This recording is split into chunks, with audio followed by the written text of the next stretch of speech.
குழந்தை பிறந்தாலே இந்த ஊர்ல அவ எப்படி பாதுகாப்பா வாழ்வான்னு ஒவ்வொரு குடும்பமும் பயந்து பயந்து வாழ்ற நிலைமைய திமுக அரசு உருவாக்கி இருக்கு. 2021ல திமுக ஆட்சிக்கு வந்ததுக்கு பின்னாடி பதிவாகியுள்ள பெண்களுக்கு எதிரான குற்றங்களும் வன்முறைகளும் அதிக அளவுல பெருகி இருக்கு. தமிழ்நாட்டுல பெண் பிள்ளைகளை பெற்றெடுக்கும் ஒவ்வொரு குடும்பமும் கடும் சங்கடத்துக்கு ஆளாகும் நிலைமைய திமுக அரசு உருவாக்கி இருக்கு. பெண்களுக்கு எதிராக தமிழ்நாட்டுல பதிவாகியுள்ள குற்றங்களோட தரவுகள் படி 2025ஆம் வருஷத்துல பாலியல் வன்கொடுமை சம்பவங்கள் கடந்த வருஷத்தை விட 21% அதிகரிச்சிருக்கு. அது மட்டும் இல்லாம பெண்களுக்கு எதிராக பதிவாகியுள்ள மொத்த வழக்குகள் கடந்த வருஷத்தை விட 8.3% அதிகரிச்சிருக்கு. பெண்களுக்கு எதிரான குற்றங்கள் அதிகரிக்கும் சூழல்ல இதை கட்டுப்படுத்த திமுக என்னதான் செஞ்சிருக்குன்னு கேட்டா அதுக்கு எந்த பதிலுமே கிடையாது. குற்றம் நடந்த பிறகு அதை விசாரிப்பது ஆட்சியில் இருக்கிறவங்களோட கடமை. குற்றம் நடப்பதற்கு முன்னாடியே அதை கட்டுப்படுத்தணும். ஆனா இப்படியான குற்றங்களை தடுக்க இந்த திருட்டு திமுக அரசு முயற்சிக்கவே இல்லைன்றது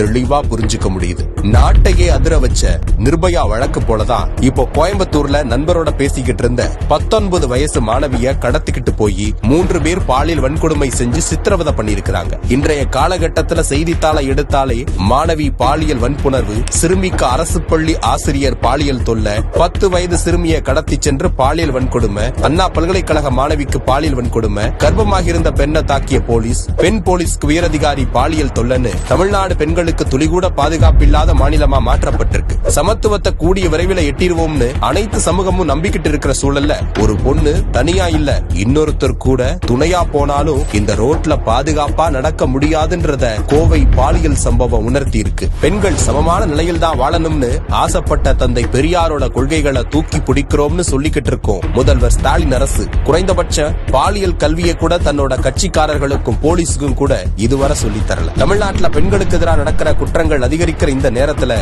இதுக்கு எதிராக எந்த நடவடிக்கையும் எடுக்காத முதல்வரோட மனப்பான்மை ஆணாதிக்க நிறைஞ்சதாவே இருக்குன்றத புரிஞ்சுக்க முடியுது.